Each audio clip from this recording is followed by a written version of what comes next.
Hey everyone, it is Natalie. So I am back again today to do a video on reacting and how to control your anger or your reactions when you are triggered by the narcissist. So the main goal of the narcissist, so they can play the victim, is to get you triggered, to get a reaction, a negative reaction out of you, so they can play the victim. So even though the narcissist is the one who purposely triggered you by doing something negative or hurtful, they will flip the script and make it look like you were the perpetrator. So when you find yourself in a situation where you feel like you might react, walk away. And as hard as it is, because I don't know if y'all are into like horoscopes or whatever, but I'm a Taurus, which is a bull, and I'm that type of person that if you wrong me, I'm gonna call you out, and it's not gonna be pretty. And it's not that I'm being nasty towards you, but because I give so much of myself to the world, that when somebody comes into my life and starts treating me bad, I want in some ways to hurt them back. I mean, that's how, I think it's just a normal feeling that if someone hurts you, you want to hurt them. But because the narcissist has been brainwashing everyone way before you came into the picture, when you react negatively, you go on an attack mode. The narcissist then goes to everyone and says, remember all those seeds that I planted in everyone's head about how evil and cruel Natalie is? Look at how she just reacted. Look how she treats me. Look how she talks to me. And then those people, not knowing the situation, not knowing that the narcissist just did something very hurtful to you, go along with the narcissist and play their game. Now, common sense says, if somebody is reacting negatively because somebody or something happened to that person that hurt them. This is common sense. People don't go out and get angry and start yelling and cussing and shouting and trying to be hurtful for no reason. There's reasons behind every action. There is a reaction to every action, right? But because you're new in the family and you're trying to show everyone your character, the narcissist has already jumped the gun on showing who you are by telling people what your character is before you even get to prove who you are. So before you even meet anyone in the family, any family friends, whoever it is, the narcissist already went to them before you were introduced to them and smeared your name. So not only are you unaware that you are trying to show people your true character, but you are also up against proving that the narcissist was wrong about, the character they told everyone that you were. So it's kind of complicated. So now you have a double whammy. So now you're trying to show everyone who you are as a person, but then you're also trying to make up for the damage the narcissist has already done by saying that you're this person or that person when you're not. And when the narcissist triggers you and they get that reaction, exactly what the narcissist said about your character, everyone, is exactly what reaction they're trying to get out of you, okay? So when they say horrible things about you, they're going to come and trigger you so you can act horrible towards them so they can play the victim. I hope you understand that. So when you are in a situation where the narcissist is being ugly, she's being condescending, just rude and arrogant, or Miss Know-It-All, or it's my way, the highway type of attitude, you don't tolerate it. It doesn't mean that you have to spoil your character. You just simply walk away. I think it hurts the narcissist more when you're silent than it does when you're reacting, because the narcissist is moving their chess piece very methodical.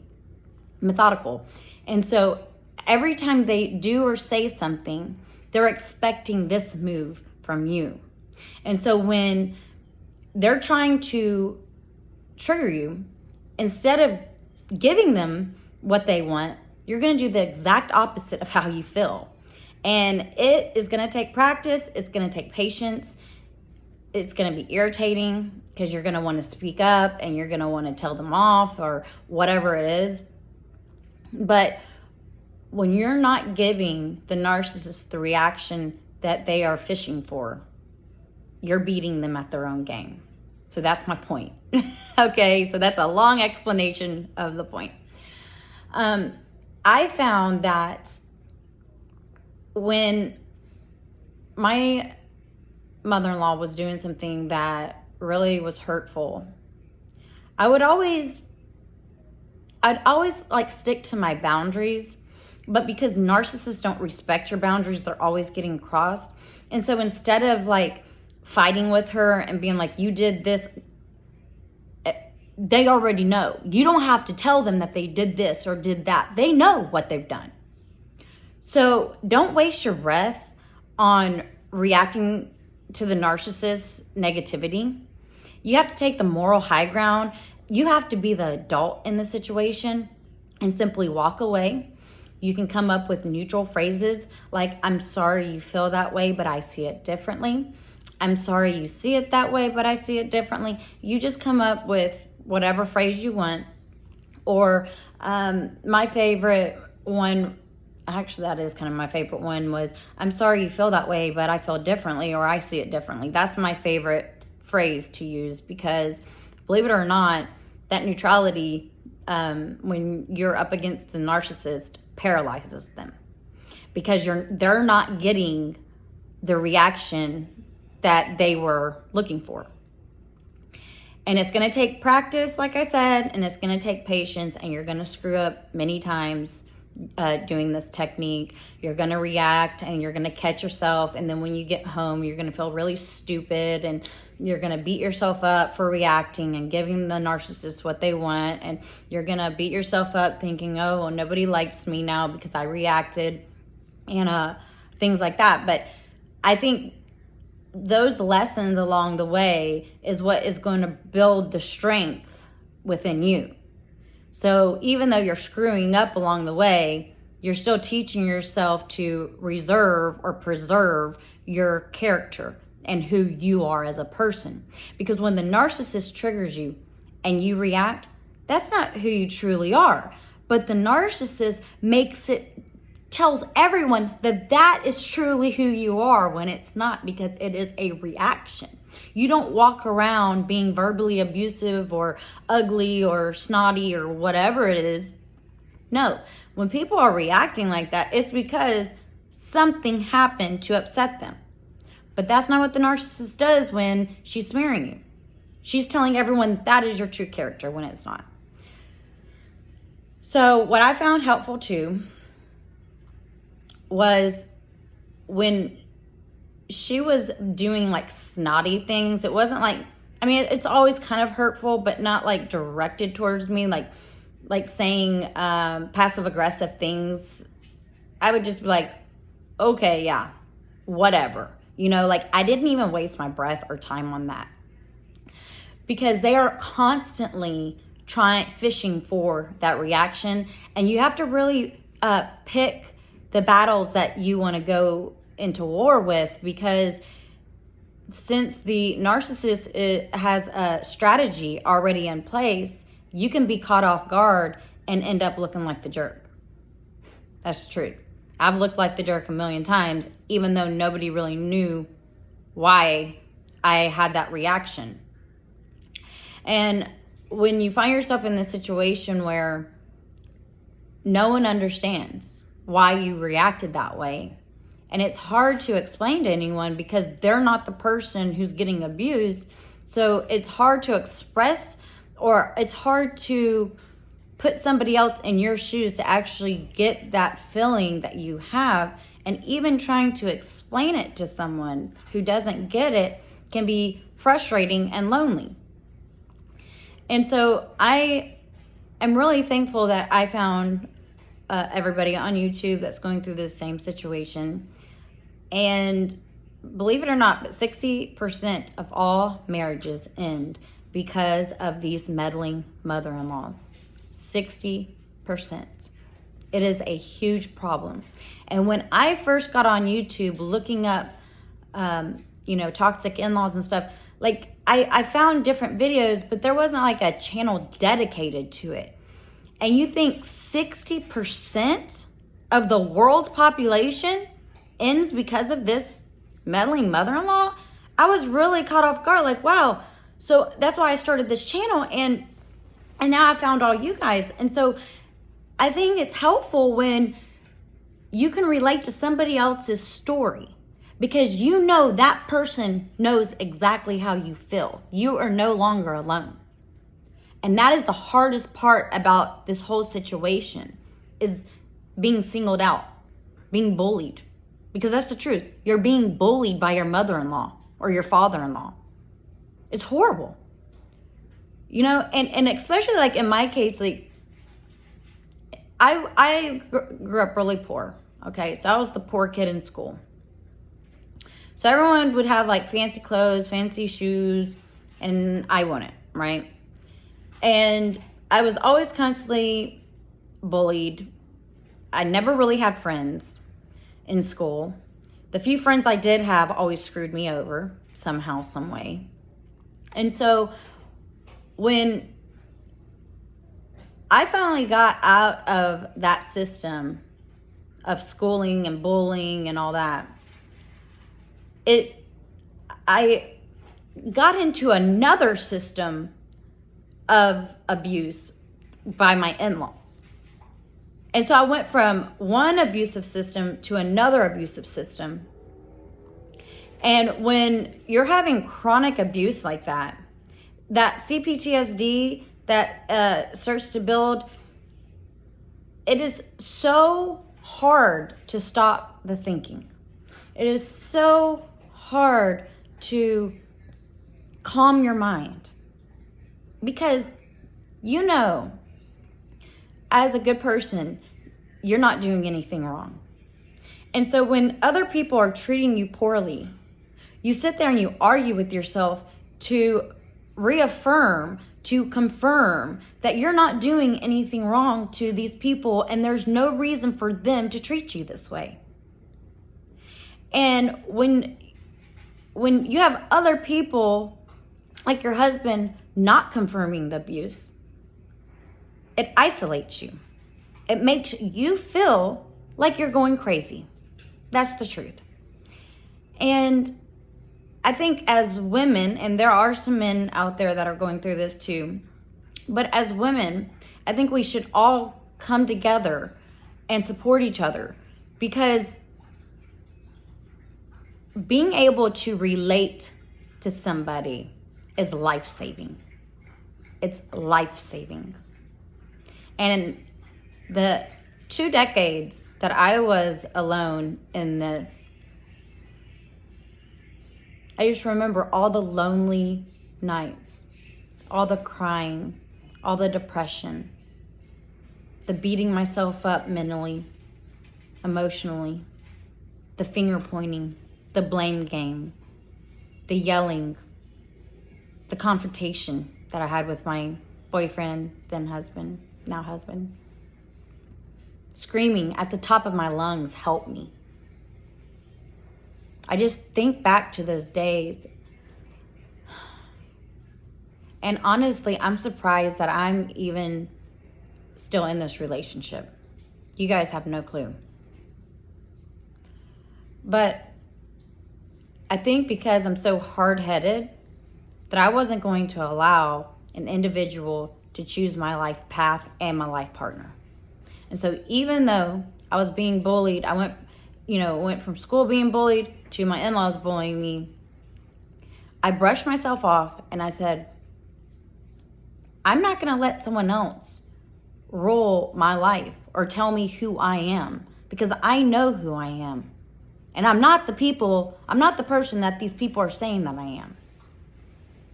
And it takes a really, really strong person.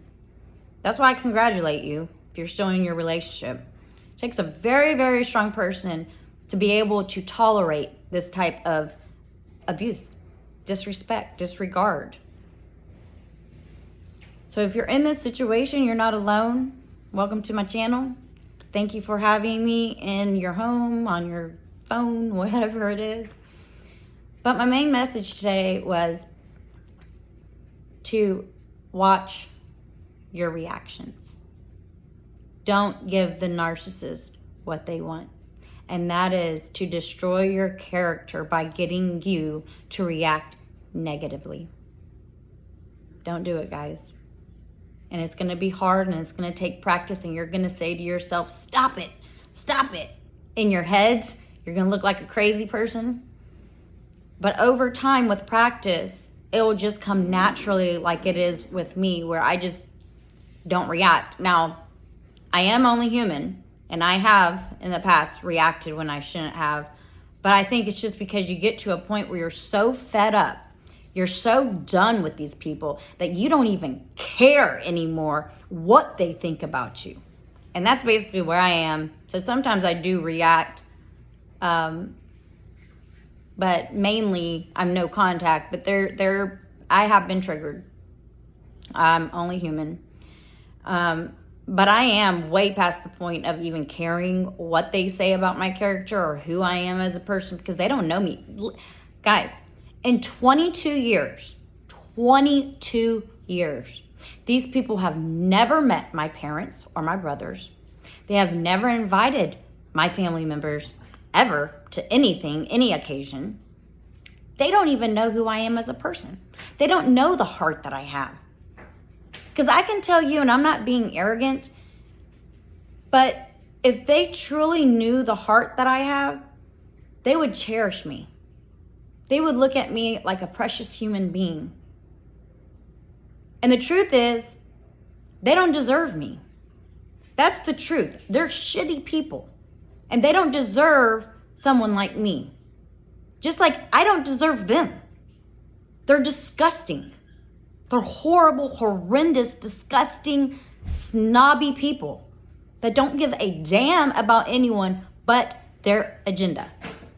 And the thing is about that agenda is the agenda will continue because they never, ever let it go, because they're spiteful people. So as long as you're in the picture, I don't care if your husband talks to them until they're blue in the face, they will never change their agenda. Never. So the only thing you can do is go no contact. And if your husband or your wife decides that, I feel so guilty that my parents are getting old and they might die and this and that, then you just let them have it. Doesn't mean that you have to include yourself in that relationship, nor your children. Because if you're not being respected, why should someone else bear the fruit of your labor, and that is your child? Why? They shouldn't.